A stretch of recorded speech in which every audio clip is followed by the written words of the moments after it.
Hi, this is Jack Stanley, and I wanted to talk about Edison and jazz. Two things that didn't always go too well together. Now, in starting this whole thing, I want to first off come to Edison's defense, because it is said by many pundits that Edison did not put much jazz on his records. I have to totally disagree with that fact, because the Edison Company put out a tremendous amount of great jazz recordings. Now, did Edison like jazz? No, he didn't. He heard a few pieces that he thought was good, and he said jazz is good when the playing's good. But unfortunately, more often than not, he said the playing was bad. And jazz, of course, starts in the teens. In fact, one of the earliest jazz recordings ever made was the Johnson Jazz Blues and Umbrellas to Mend, which were recorded in 1917 by the Frisco Jazz Band.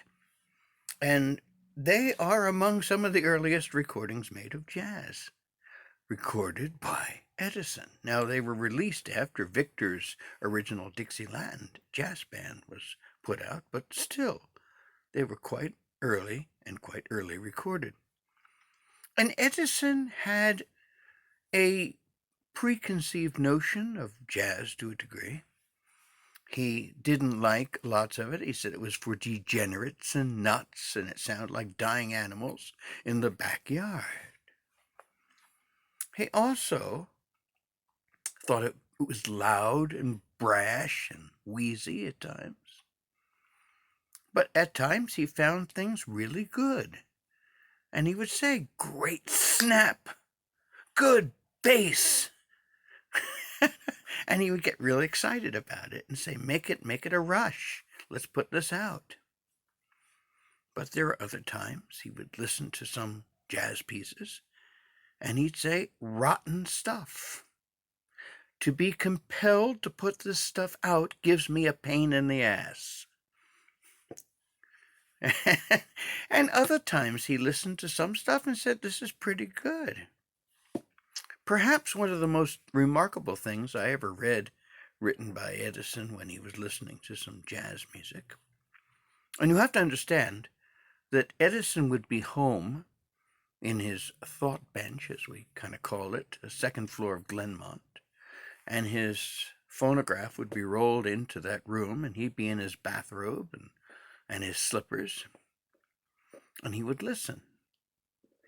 And he would make his comments, and he would be sitting there all alone, and he would listen to one piece after another, say no good, rotten, rejected, blah, blah, blah. And then he would come to a couple where he would write, how do you dance to this? Now, it's an interesting thing if you think about it, because Edison loved to perform. The one thing that we forget about with Thomas Edison is he always had an eye for theater. In fact, when he was young, he loved the whole idea of theater. He loved to perform for his friends in long red underwear and do the latest dances from the Black Crook. And so there was an element of dance in Thomas Edison, and he would do it for reporters, etc. But if you could just imagine, picture him alone in the room listening to this music going, how do you dance to this? And you can kind of get the idea of Edison kind of maybe shimmying around a little bit, trying to dance to some Charleston-like bit of music. It's interesting. I want to get some notes here that I took of some of his jazz stuff, but he listened to a number of things, and some of it was good, some of it was bad, some of it was, as far as he was concerned, damn rotten. And the thing is that he couldn't understand why jazz was so popular. And he couldn't understand why people would want to play jazz so loud. Because he had a whole thing about pianos. He hated pianos being played with music of jazz, because he would say that the piano got jazzed out and that it would never sound good again after jazz had been played upon it. And there were many, many trips by the Edison people, with Thomas, of course, to pick out new pianos at the Lauder Piano Company of Newark, New Jersey, to replace a piano that had been jazzed out. And it was interesting how Edison would pick out his pianos. Of course, he would just sit there and go ding ding ding ding ding ding ding ding ding ding ding ding, that kind of stuff. And he said, "This one's good," and they would pick it and they'd take it back. Often they would take the Model T over there, and of course, it was the driver. And Edison would always sit in the front seat, both chew tobacco and spit like crazy. So pity the poor devil sitting in the back seat. They would be covered with tobacco juice, which is another story altogether. But here's a jazz piece that Edison listened to. Let me mention a few of these. One called Jimmy Foxtrot, and it was played by the Club de Vincent Orchestra. And it was a flash to be released on April the 1st, 1922. And Edison said, "Passed a number one flash. Good bass, good snap, but the tune's not very good." But the bass and snap was important because he realized that with jazz you needed a good tempo and a good bass. Here's another one. Every night I cry myself to sleep over you. Flash number 2. And he wrote back. It's actually, the matrix number was 9235A. And he said, "I don't think much of this poor tune. Rhythm poor, sax player poor. I mean, the one playing the melody is also weak." I've listened to that recording. I kind of liked it, but he didn't like it at all. Here's another one. Where is my sweetie hiding? Foxtrot. Matrix 9805A. The Merry Sparklers. Good. Loud. Flappers will buy this.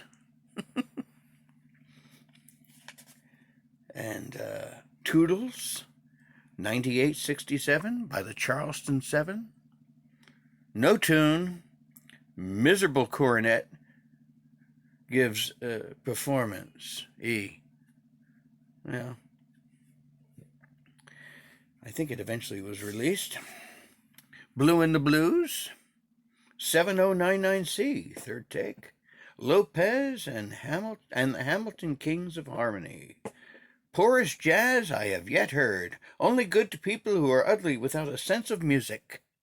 Jazz is good when tune and playing is okay. Edison.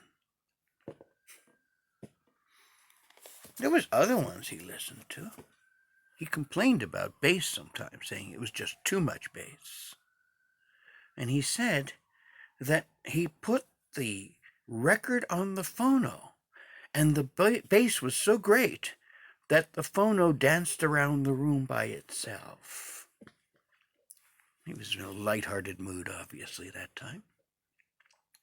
And so there's an awful lot of jazz music that was put out by the Edison Company. Now, in the early 20s, they formed what was called the Music Committee. And sadly, this was a group of yes men, to be perfectly honest. And if they had a different opinion from Edison, they would change it after Edison made his opinion and agree with him. And in this music committee, when the beginnings of jazz was coming out, they started something called the Red Star System. Now, actually, the first few were purple stars, but that's another story altogether, because they were just stamped individually.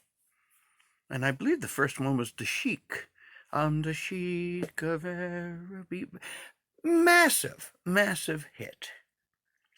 It was given the star. Now, what did the star signify? The star signified that dealers shouldn't stock this record and it would be special ordered. They lost out a lot with this red star system, and eventually it was discontinued because they seemed to give red stars to all the big hits, and the records that didn't get the stars sometimes were dogs. But Edison liked them. You got to remember, Edison's a man from the mid-19th century, and the jazz of the 1920s just was the most foreign. It was like me being in charge of a phonograph company and judging rap music. I would say, this is awful. I don't like this. I don't like that. Well, I'm probably the worst person in the world to give any kind of critical view of rap music. And in many respects, it was the same with Edison. But for the first few years of the 1920s, Edison held sway. Edison had a great deal of control. However, there was a little caveat to this deal. He would allow 2 jazz records a month to be put out without his interference. And some of the best jazz records were done at that time.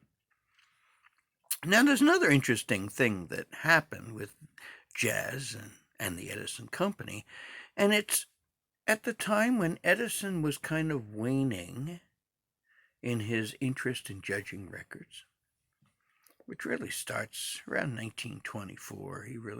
He starts backing away more and more, although he will continue to judge until about 1926, but the amount would be less and less.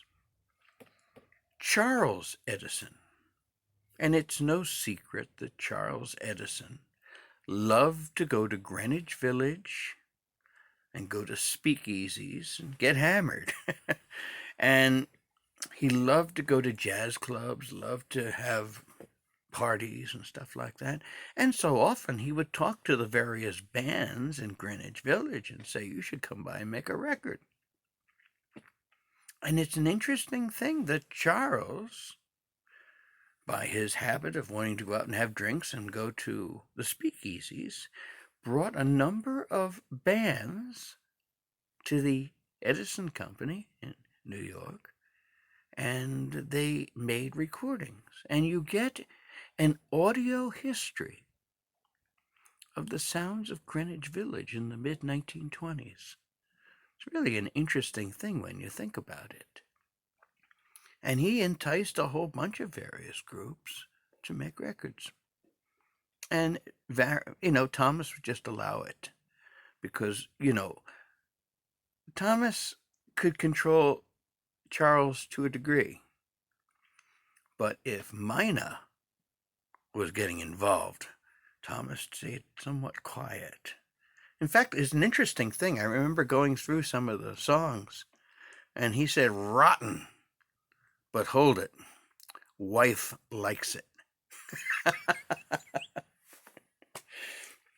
Now, an interesting thing is, in the mid-20s, the recording industry was going through massive changes. Basically, we're going into the electric era, using the microphone. Now, of course, Edison had no interest in the microphone, although some of his early experiments were part of the development of it.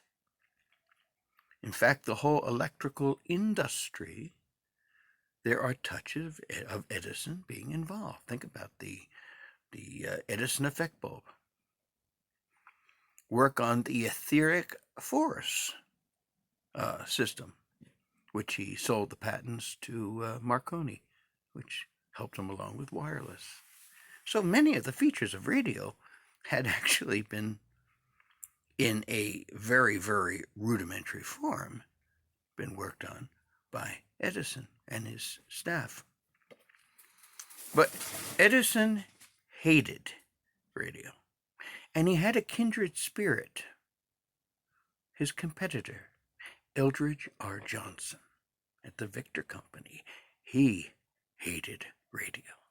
And so these two old timers, and of course, Edison was 20 years older than Eldridge Johnson, but still, they both held these archaic views that they did not like radio. And it was a chance of being dismissed at the Victor Company if you even brought up the term radio. It wasn't too far from it at the Edison Company either. Edison screamed, hollered, ranted, and raved. You know, Theodore used to say that his father would try to listen to radio, but he said the post and the magnet and the speaker would be banging against each other because he had the volume so high that all he got was distortion.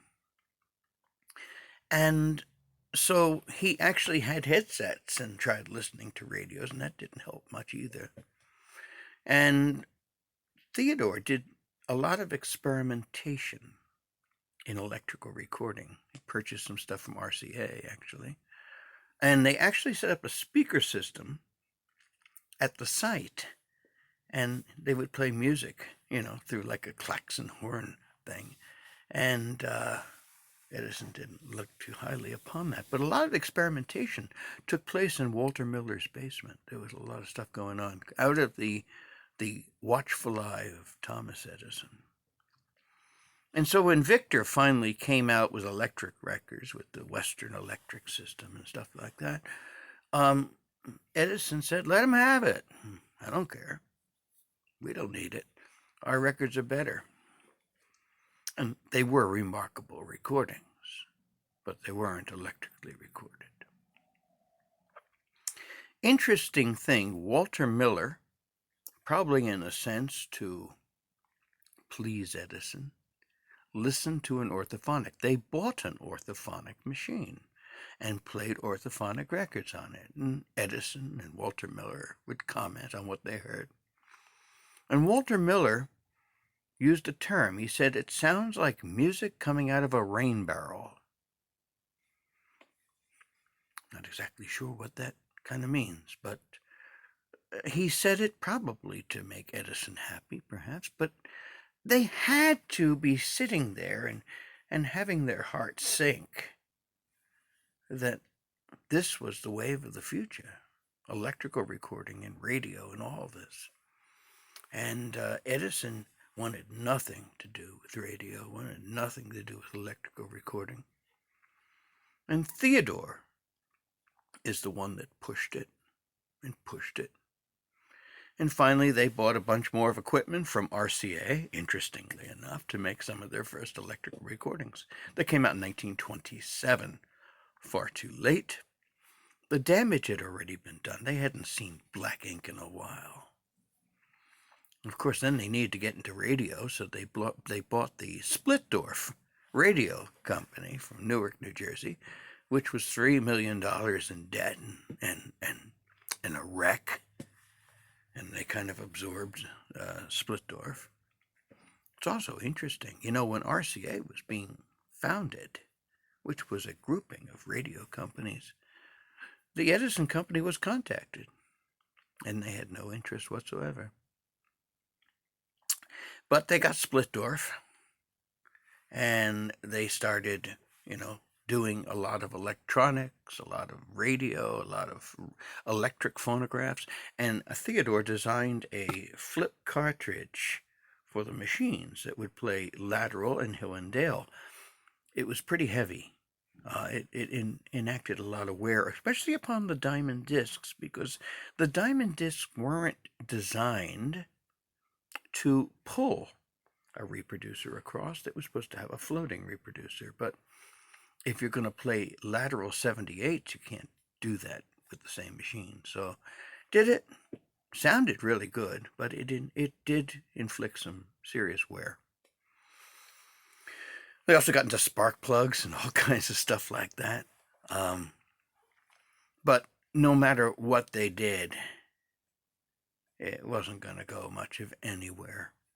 And jazz and radio and the modern world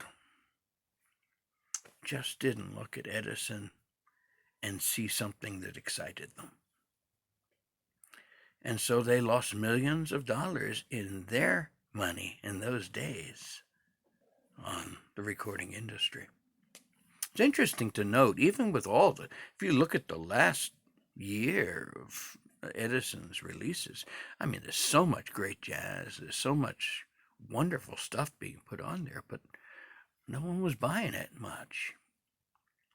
And of course, you had the cylinders. The cylinders were still being put out with jazz on them. There was a lot of jazz cylinders made. Not all of the discs went to cylinder. I mean, Edison, when he had his control, he would say you can go on disc, but it's not going on cylinder, or it could go on cylinder and not on disc. But that was that whole age of jazz.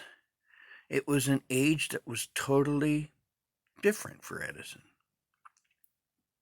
Theodore and Charles understood it better, but they were working with a system that was, unfortunately, out of date. Remarkable, but out of date. And it wasn't until 1929 that they finally came out with a lateral record, but, that was only out for like 6, 7, 8 months or so. They came up with new machines. They even came up with the Edisonic machines that used the old principle for the diamond disc with the geared system to move it across the record, and it was purely acoustic. But the horns were different. They were a longer necked horn and designed to enhance the bass response, including the reproducer, which was very big, very heavy, had a lot of weight to it, and it would add to the bass response, trying to compare to the orthophonic. And it did pretty good, and they actually put doors on the Schubert model, very much like a Victor. The Beethoven model just had one door.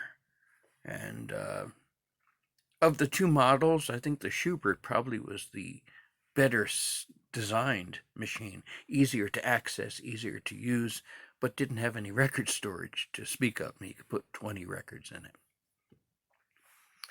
But jazz and Edison, two things that didn't seem to go too well together, but there was so much other stuff going on at the time, and of course the record industry would come to a screaming halt in October of 1929 when Edison was in Greenfield Village, the Henry Ford Museum, dedicating, in many respects, the Menlo Park reproduction at Greenfield Village, and reenacting the first incandescent light bulb.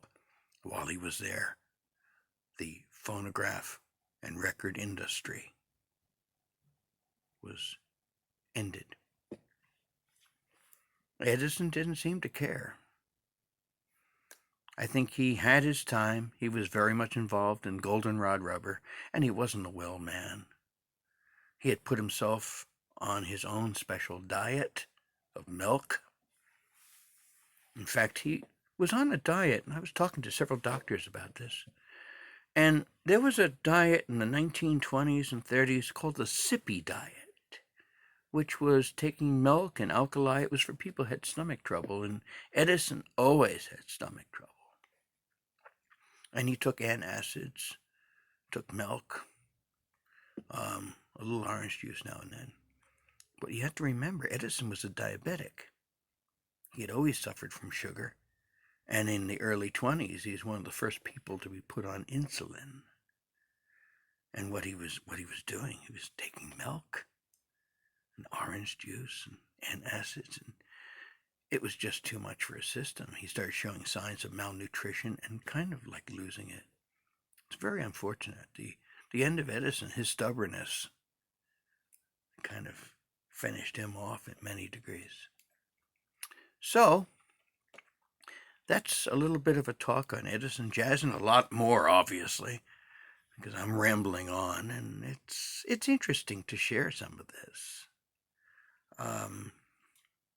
As I said in these previous talks, and I've talked about various subjects, I have a few more with Edison, you may have ideas or comments or want to do some of this, and it would be fascinating to share information.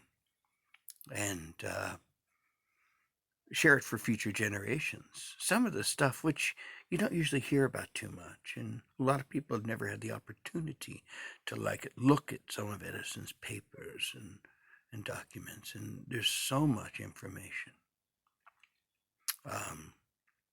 The 125-foot horn, that's another whole story in itself. They didn't do much in the way of jazz there. A little bit with Ernest Stevens' trio quartet, quintet, and stuff like that. Nothing more than that. So that's about it. Thank you very much, and hope you enjoyed. Thank you.